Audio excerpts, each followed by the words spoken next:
I've been living my whole life in fear. In fear that I would disappoint my parents, that I would not live up to the grades and the degrees that I got in college. I was living in fear of people's judgment. I was living in fear of being different. But once I started realizing that all the power is within myself, that anything I want in life, I don't need to worry about others judging my self-worth. The only person that can judge where I want to go in life and my own personal self-worth is myself. Not a boss, not my family, not the judgment of my friends and peers and coworkers. And once I overcame that fear, I realized that I was limitless and I was able to do anything I wanted to do. Everybody doubts themselves, everybody second guesses themselves, and I doubted myself and I second guessed myself just as much as any other person. But I'd say the difference is no matter what, I knew that I needed to be moving out of my current situation. I went to an event. At that event, I had an epiphany. I created a new vision of myself. And what happened is every day I went to work after that event. Every day I went to work, I felt like I was living an alternative life. Because in my mind, I already had a new vision for myself already created. And that new vision of myself was that I was free. So every day I went into work, I felt in limbo and I didn't feel like I belonged there. I don't know if you've ever felt like you don't belong somewhere, but for me, that was every single day. That kept me focused, because if you're somewhere where you don't feel you belong, if you're in a situation where you don't feel is correct for you, if you feel a sense of unease with what you're doing or who you're surrounded by, if you feel incongruent with yourself, you work very hard to move out of that situation. It's like if you're wearing a piece of clothing that's not you.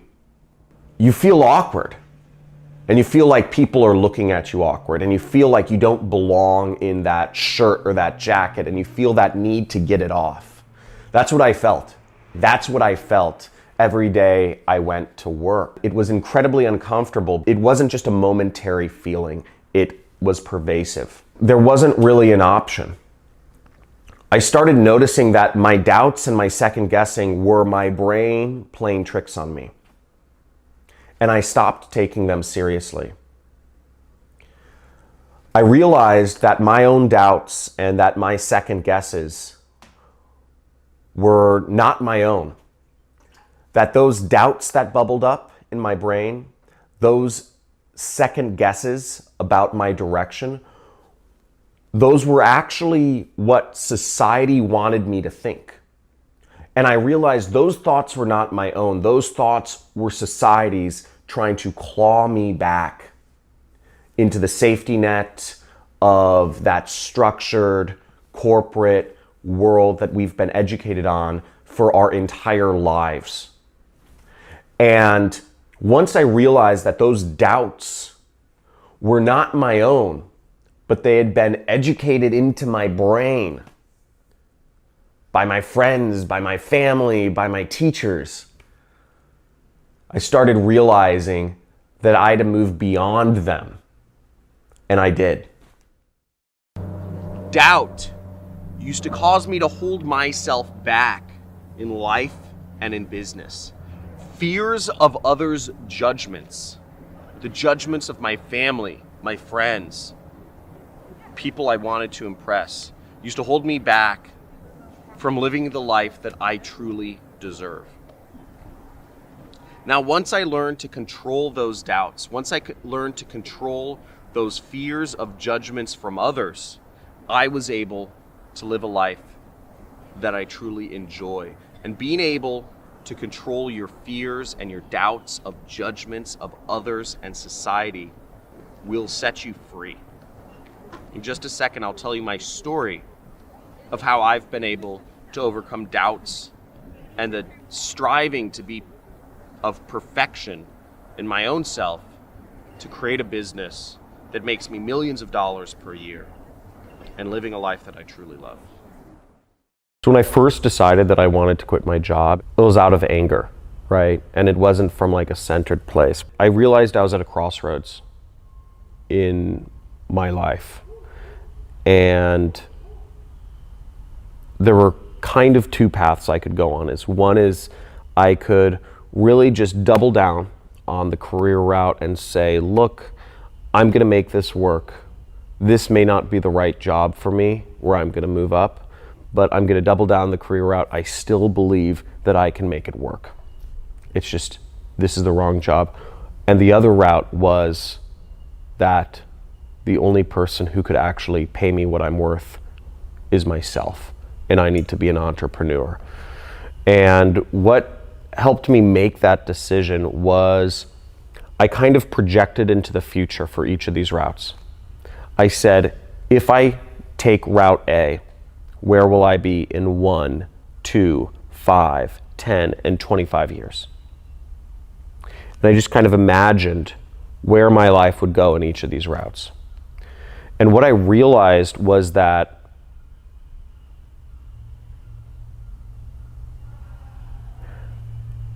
if I took route A and I allowed others to determine my own worth for the rest of my life, that I would never accomplish my dreams, I'd never accomplish my goals, I'd never be given the freedom to experience life in the way I wanted to experience, and I'd be constricted to living and working and even dating and marrying people who were convenient, but not actually people I truly connected with on a heart or soul level. I cried thinking about this going down route A, which was working a job for the rest of my life, because I realized that it was so easy, that this was such a realistic scenario for me to actually do. It was not crazy to think that this could be my life and I could always be living on somebody else's terms. You know, but it's so easy to fall into that trap. It freaked the hell out of me. I feel very fortunate to this day that I am not on that path. Whereas I realized route B was scary. Being an entrepreneur and defining my own sense of self-worth, it was scary. But I realized I would live a life of regrets, of constriction, of being on somebody else's term, of being a comfortable slave if I allowed my sense of self-worth and my worth to be determined by somebody else. And at that moment, I made a decision that I can determine my own happiness. I can determine my own freedom. I can determine what I get from this life. Then the decision was my own. So when I had made the decision not to quit my job, it did not come from fear anymore, but it came from a sense of really knowing myself and knowing where I needed to be. Losing everything I owned was obviously a massive personal setback.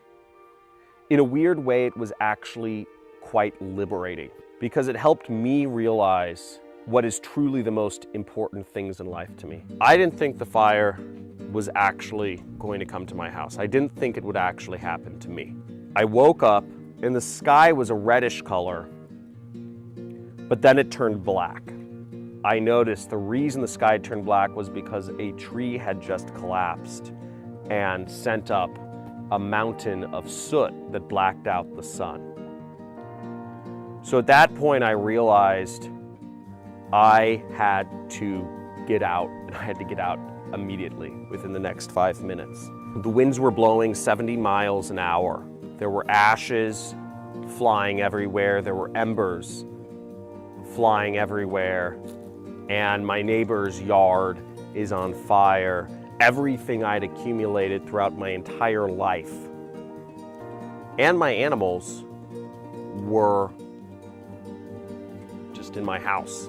This was our dream piece of property that we had bought just a few months prior. In the span of 3 seconds, I had to decide what I could take with me and what I had to leave behind, and I couldn't take much with me.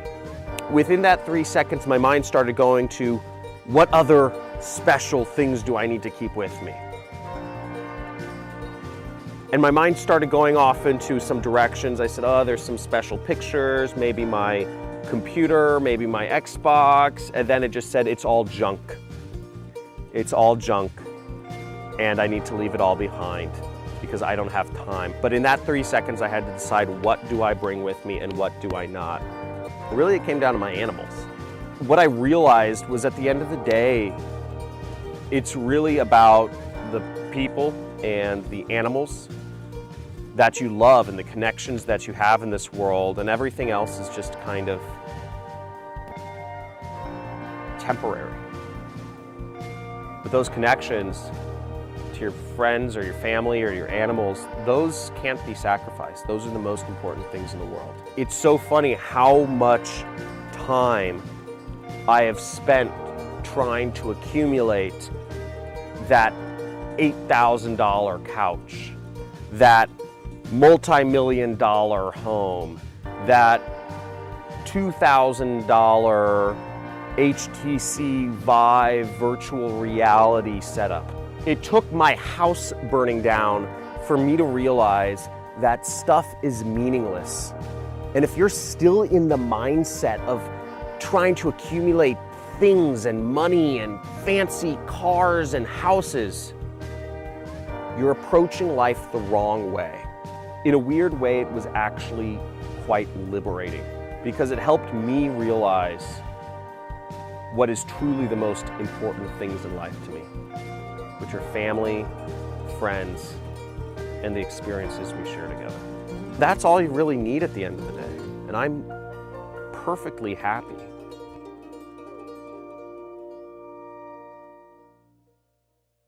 Have you ever been trapped at your desk or your office or your home, hoping, wishing for that 2 weeks a year of vacation time?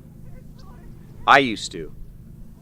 But I've been able to make the transition from working a corporate job to working for myself from anywhere and being able to make millions of dollars per year doing that.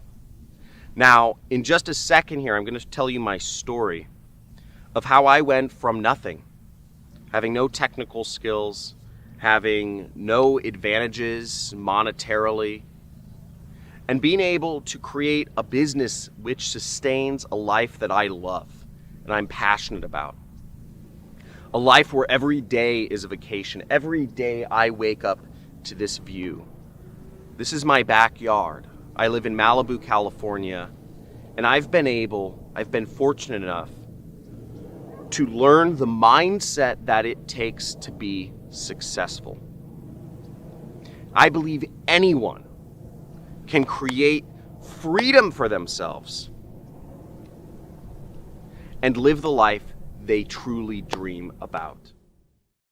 To be the true version of myself, I had to live a life that was not what society had pre-planned for me.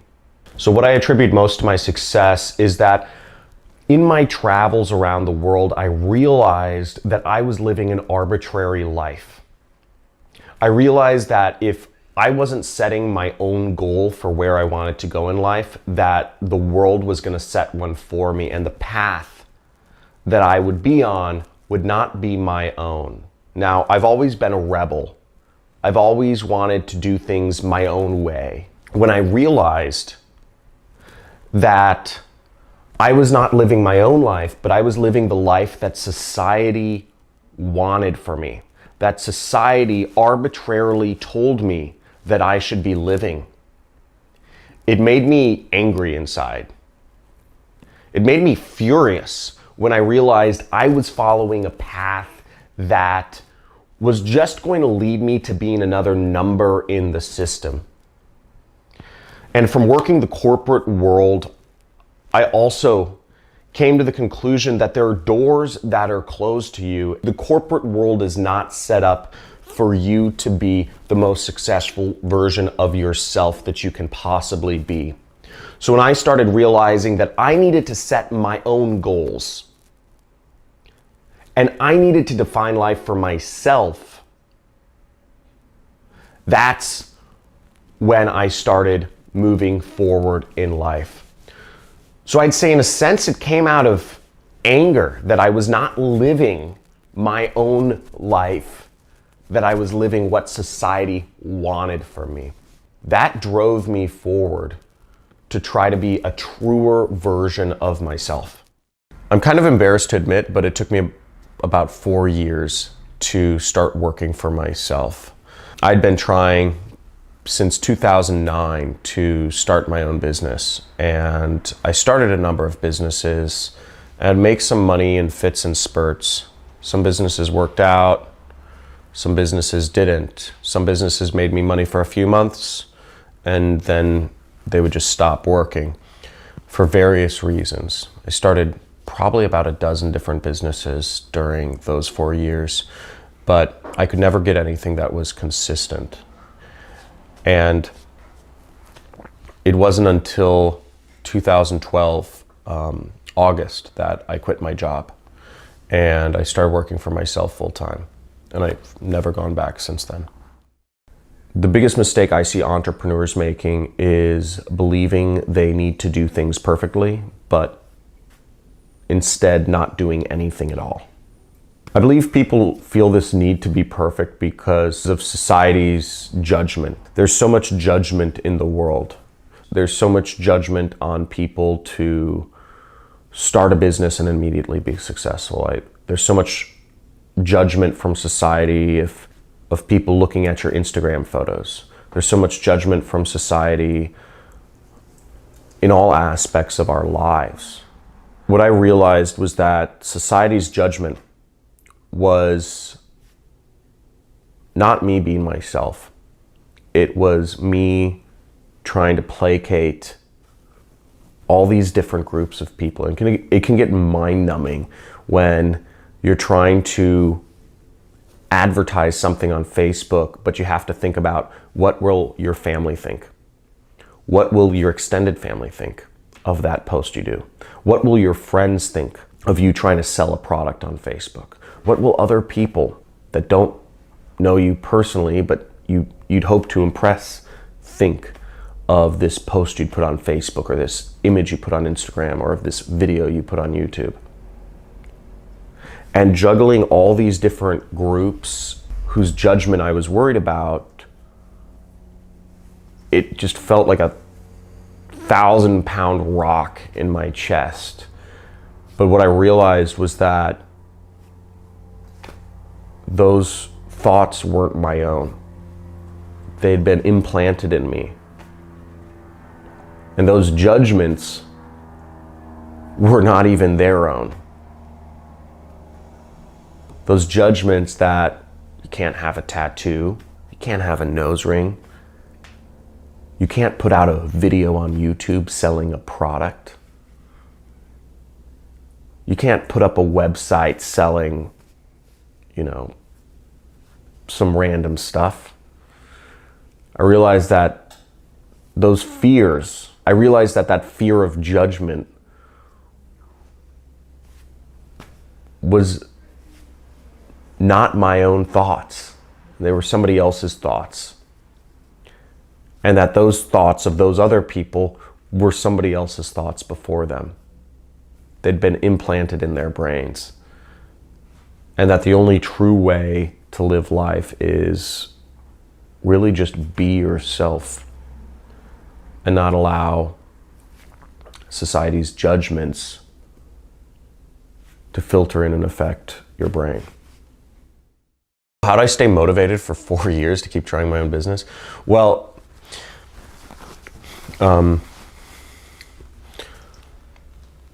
One of my favorite books is The Alchemist, and in The Alchemist they call it beginner's luck.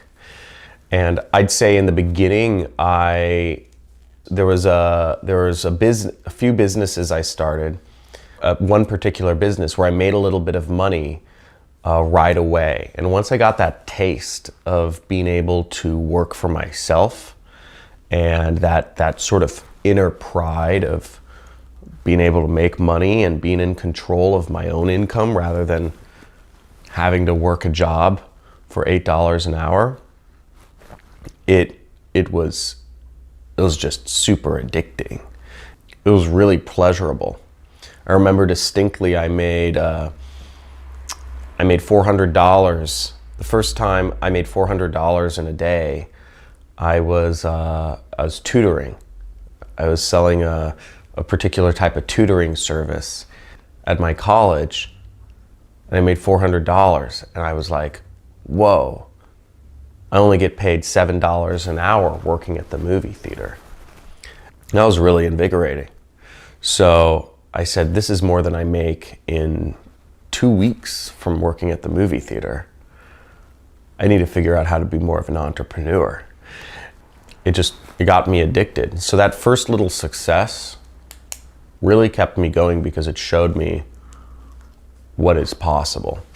And I believe when you're starting out as an entrepreneur, getting that first taste of success is something to really strive for. And it's really important to do a business where you can make money fast and easily. One thing that really motivated me to keep going through this period was surrounding myself with people that motivated me, frankly.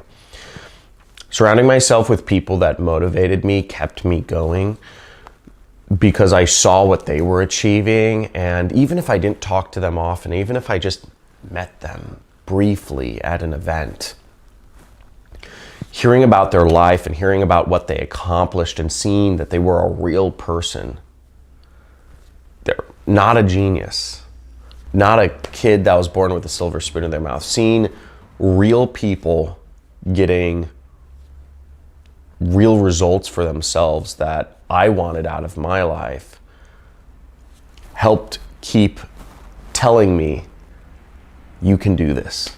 You can do this too. And it made it real. Because you can read about it on the internet, you can see it in a newspaper or a magazine or a book or YouTube, but it's not real unless you're actually like hanging out with these people, you know?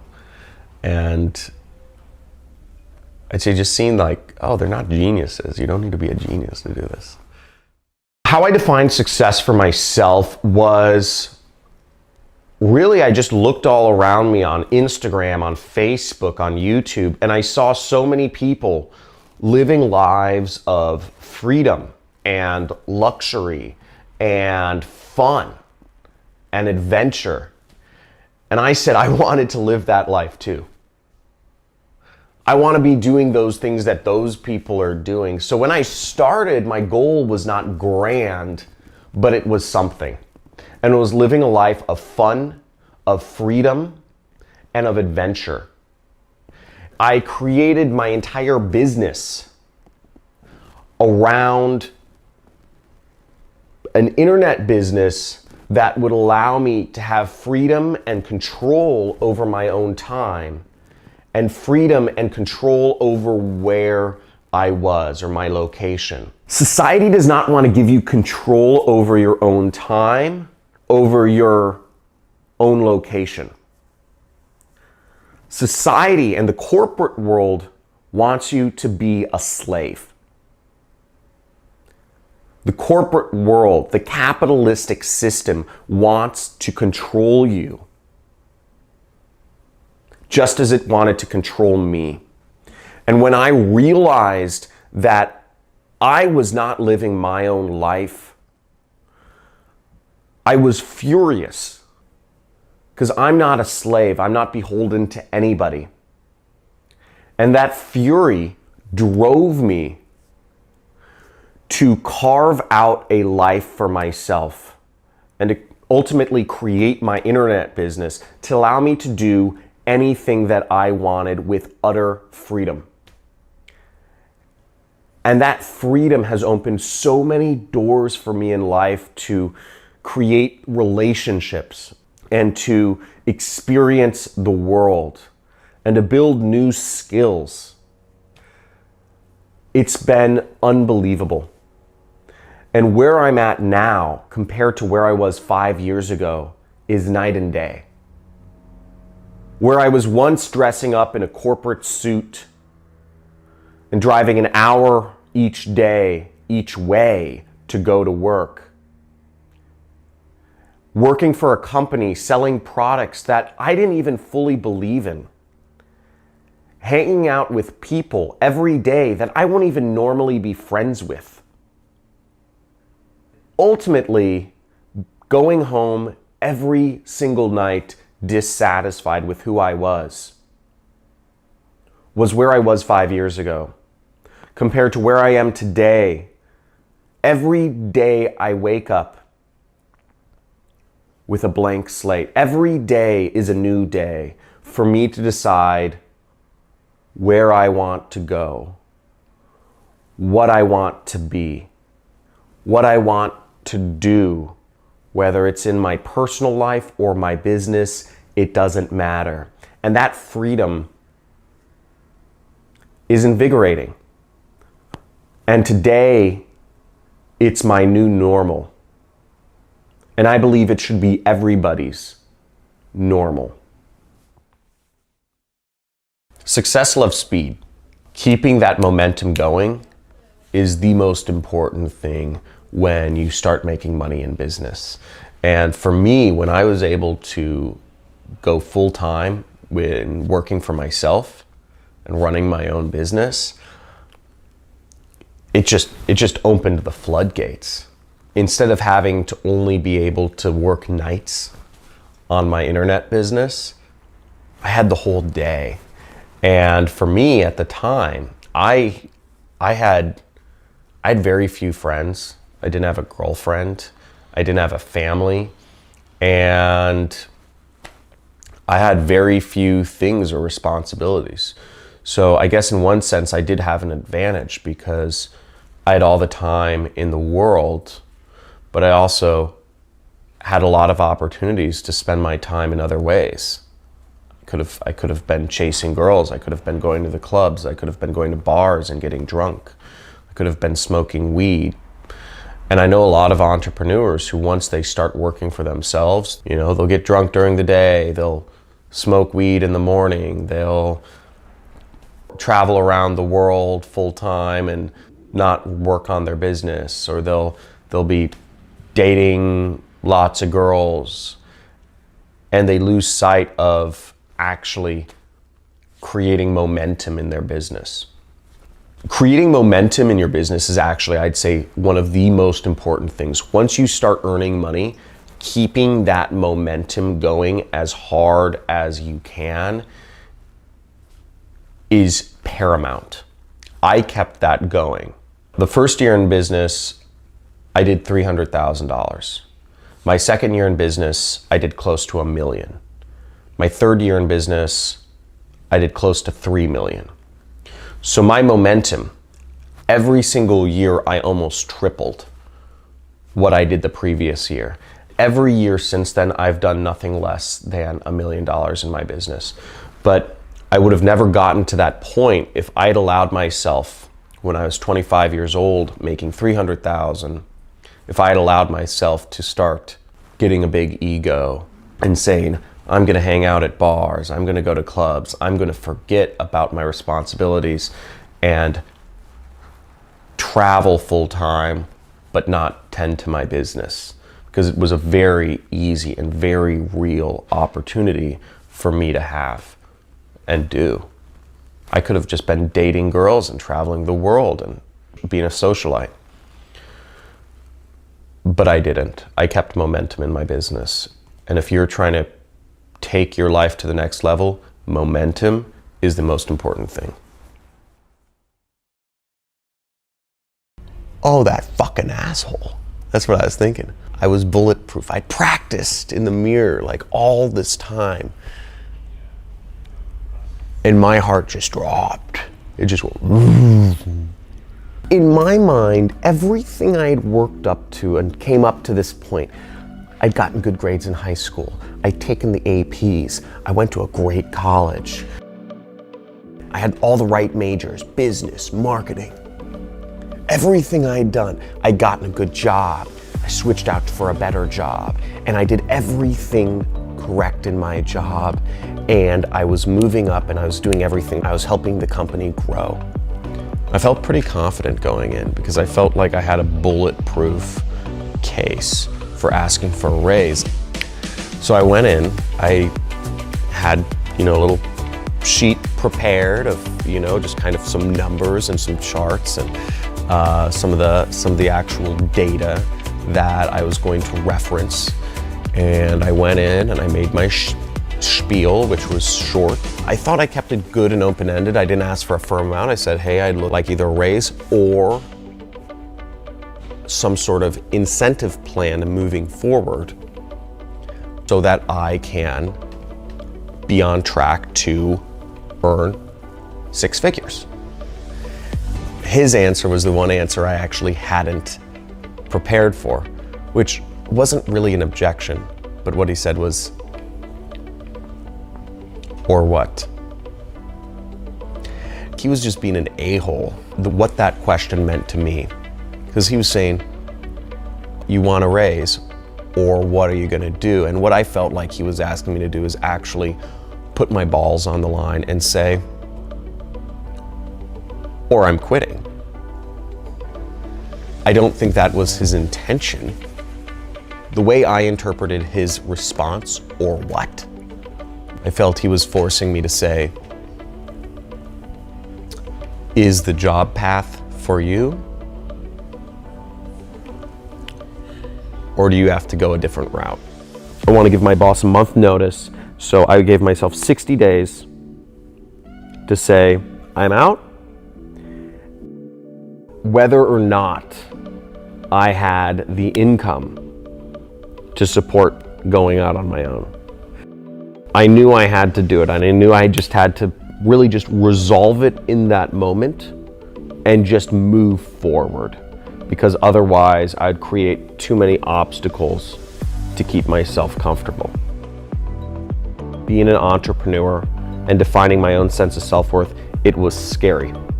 But I realized I would live a life of regrets, of constriction, of being on somebody else's term, of being a comfortable slave if I allowed my sense of self-worth and my worth to be determined by somebody else. And at that moment, I made a decision that I can determine my own happiness. I can determine my own freedom. I can determine what I get from this life. But once I had that goal in mind, you see, I was able to problem solve my way to get there. You don't need to let anybody else determine what you're worth or where you're going in life, that you have full control of that. And it doesn't need to be a boss, a teacher, or even a relationship you're in. You determine where you're going in life. You alone have all of the power in the world to figure this stuff out for yourself. You're in a prison of your own mind. What you fear is not real, and it's really bitching over on this other side. You can truly make it happen.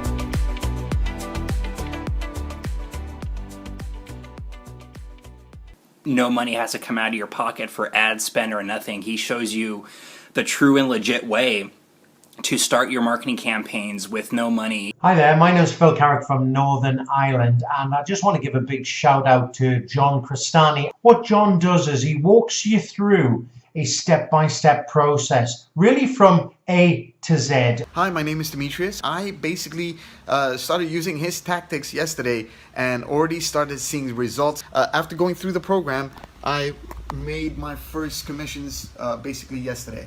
John Crestani, thank you so much for access to your program. It is powerful, and I hope your students and people actually get in, and they'll see, they'll be able to understand what I'm talking about. Okay, so thank you again, and I appreciate everything that you put out.